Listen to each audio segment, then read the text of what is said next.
ونحشره يوم القيامة أعمى قال رب لم حشرتني أعمى وقد كنت بصيرا قال كذلك أتتك آياتنا فنسيتها وكذلك اليوم تنسى وقال رسول الله صلى الله عليه وسلم القرآن حجة لك أو عليك صدق الله العظيم وصدق رسوله النبي الكريم۔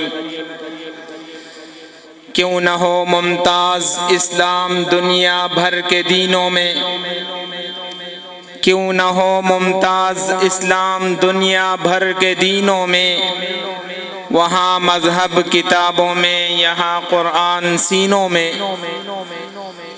الحمدللہ انتہائی مسرت، انتہائی خوشی کا موقع ہے کہ اللہ رب العزت نے ایسے ننھے منھے بچوں کے سینوں میں اپنے انتہائی معزز و مشرف کلام کے لیے ان کے سینوں کو منتخب فرمایا، اور اللہ رب العزت نے اتنا بڑا کلام جو اللہ رب العزت کے اپنے ذات سے نکلی کلام ہے، جو ایسے رب کے ذات سے نکلی کلام ہے کہ اس کی ربوبیت، اس کی خالقیت، اس کی مالکیت کل جہاں پر لمحہ بلمحہ نافذ ہے۔ کوئی موقع، کوئی جگہ، کوئی ایسی جگہ نہیں ہے جہاں اللہ رب العزت کی حاکمیت نہ ہو، جہاں اللہ رب العزت کی خالقیت نہ ہو۔ اللہ رب العزت کی ذات سے نکلی کلام کتنا بڑا کلام ہوگا، کتنا عزت والا کلام ہوگا، کتنا شرف والا کلام ہوگا۔ اور پھر اللہ رب العزت نے جس فرشتے کے ذمے یہ ڈیوٹی لگائی تھی کہ یہ قرآن، یہ کلام آپ نے پیغمبر کے پاس لے جانا ہے، تو وہ فرشتہ تمام فرشتوں سے معزز ہے، سید الملائک، تمام ملائک کا سردار حضرت جبرائیل علیہ السلام کے ذریعے اللہ رب العزت نے یہ کلام پیغمبر علیہ السلام تک پہنچائی ہے۔ اور یہ کلام تمام کلاموں میں افضل و اشرف، اعلیٰ و بالا ہے۔ اللہ رب العزت نے اس کلام کے حفاظت کی ذمہ داری اپنے ذمے رکھی ہے۔ یہ ذمہ داری اللہ رب العزت نے خود لی ہے۔ اِنَّا نَحْنُ نَزَّلْنَا الذِّكْرَ وَإِنَّا لَهُ لَحَافِظُونَ۔ اللہ رب العزت قرآن مجید میں فرماتے ہیں کہ اس کلام کو میں نے نازل کیا ہے اور میں ہی اس کی حفاظت کروں گا۔ یہ ایسا کلام ہے، دنیا میں 104 صحیفے آئے ہیں، 104 کتابیں آئے ہیں۔ ان 104 کتابوں میں سے صرف اس کتاب کی ذمہ داری اللہ رب العزت نے خود لی ہے کہ میں ہی اس کی حفاظت کروں گا۔ تو اللہ رب العزت کا اتنا بڑا کلام ہے، اس کلام کے لیے اللہ رب العزت نے ان بچوں کے سینوں کا انتخاب فرمایا۔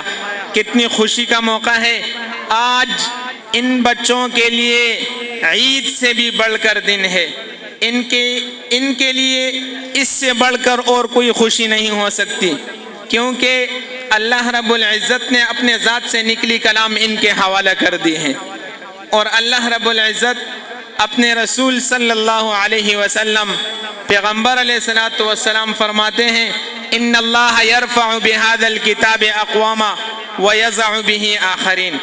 اس کتاب کی وجہ سے اللہ رب العزت نے بہت لوگوں کو بہت اونچے مقام تک پہنچایا ہے، اور بہت سوں کو اللہ رب العزت نے اسی کلام کی بدولت زمین پہ گرا دیا ہے۔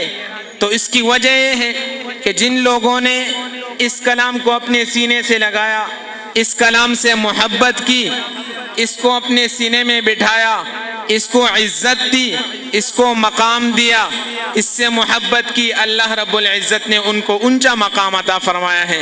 دیکھیں، آپ تو ویسے بھی اشرف المخلوقات ہیں، لیکن ویسے عام طور پر ان چیزوں کو دیکھ لو، جس چیز کی نسبت قرآن سے ہوتی ہے اللہ رب العزت اس کو مرتبہ عطا فرماتے ہیں۔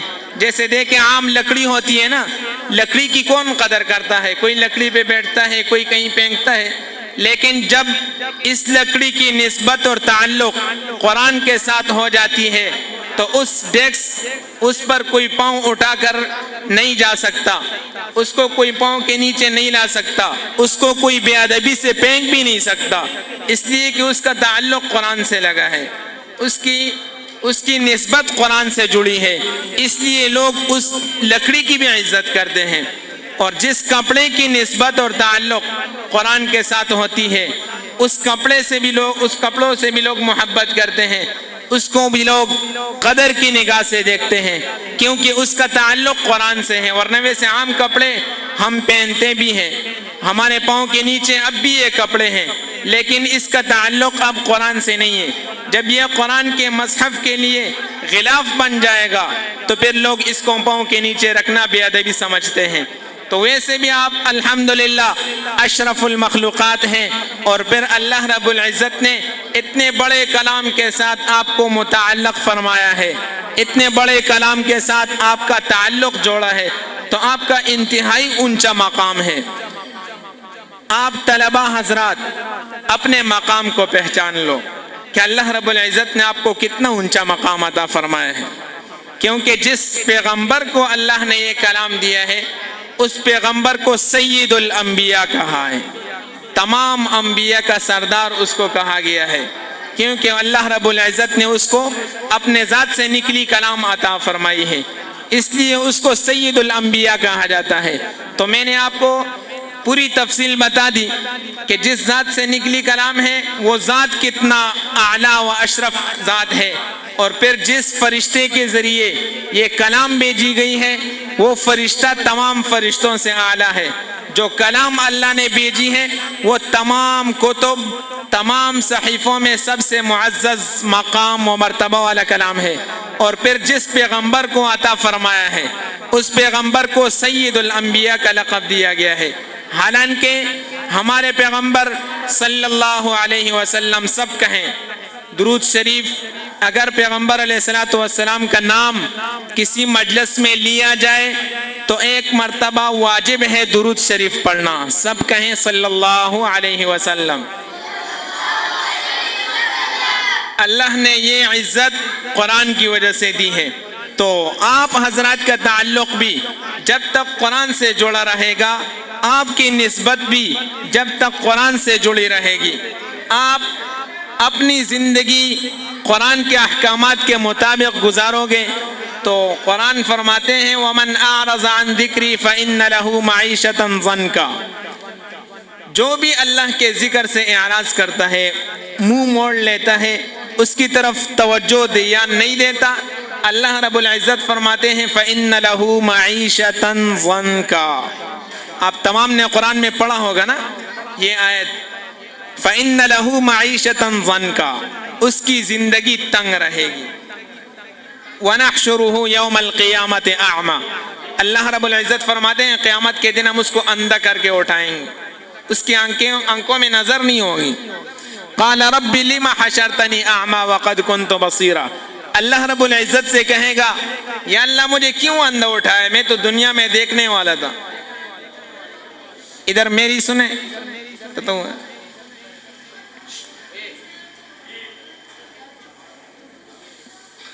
اللہ رب العزت نے قرآن میں فرمایا جو قرآن سے اعراض کرے گا اس کی زندگی تنگ ہوگی، اور قیامت کے دن اس کی سزا کیا ہوگی؟ وَنَحْشُرُهُ يَوْمَ الْقِيَامَةِ أَعْمَى، قیامت کے دن اس کو اندھا اٹھایا جائے گا۔ قَالَ رَبِّ لِمَ حَشَرْتَنِي أَعْمَى وَقَدْ كُنْتُ بَصِيرًا، وہ اللہ رب العزت سے کہے گا کہ یا اللہ میں تو دنیا میں دیکھنے والا تھا، مجھے اندھا کیوں اٹھایا؟ قال كذلك أتتك آياتنا فنسيتها، اللہ رب العزت فرمائیں گے اسی طرح میری آیات، میرا قرآن، میرا یہ کلام، میرے احکامات دنیا میں تمہارے پاس آئے تھے، فنسیتها، آپ نے اس کو بلا دیا، وكذلك اليوم تنسى، تو آج تم بھی بلا دیے جاؤ گے، آج تمہارے ساتھ بھی ایسا رویہ رکھا جائے گا، کیونکہ قرآن کو تم نے بھول لیا تھا نا، اس کو تو بلا دیا تھا، پیچھے ڈال دیا تھا، اس کی طرف توجہ ہی نہیں تھی، تو آج تمہاری طرف بھی کوئی توجہ نہیں کی جائے گی۔ تو یہ قرآن انتہائی معزز کلام ہے۔ یہ اللہ تعالیٰ ان بندوں کو عطا فرماتے ہیں جن کو اللہ رب العزت خود چن لے، ان کو یہ کلام عطا فرماتے ہیں۔ جن بندوں کو اللہ رب العزت اپنی رحمت کی نظر سے دیکھ لے، جن سے دنیا میں محبت فرماتے ہیں، اللہ رب العزت انہی اشخاص کو، انہی لوگوں کو یہ کلام عطا فرماتے ہیں۔ اور یہ صرف ان کا زبان سے پڑھنا نہیں ہے، بلکہ قرآن میں جتنے احکامات ہیں، جتنے نواہی ہیں، جتنے قصص بیان کیے گئے ہیں انبیاء کے، ان کو بھی سیکھنا ہے، ان کو بھی پڑھنا ہے، ان پر عمل بھی کرنا ہے۔ یہ جس طرح ہمارے زبان پر یہ جاری ہوا ہے نا، ہم اس کی تلفظ کرتے ہیں، اس کو پڑھتے ہیں، اس کی تجوید کرتے ہیں، اس کے الفاظ کی تصحیح کرتے ہیں، اسی طرح ان کے احکامات کو اپنے ان 5 فٹ 6 فٹ پر لاگو کرنا، اس پر عمل کرنا، یہ بھی ہماری زندگی کا حصہ ہے۔ تو میں صرف اس پروگرام میں شرکت کے لیے قاری عمر صاحب کی دعوت پہ حاضر ہوا ہوں۔ خطاب کا تو ذہن میں بھی نہیں تھا، ان کا بھی انتہائی مشکور ہوں، موقع عطا فرمایا۔ تمام حضرات کو اللہ جزائے خیر عطا فرمائے، جو سنا گیا اور کہا گیا اللہ تعالیٰ اس پر عمل کرنے کی توفیق عطا فرمائے۔ وآخر دعوانا ان الحمد للہ رب العالمین۔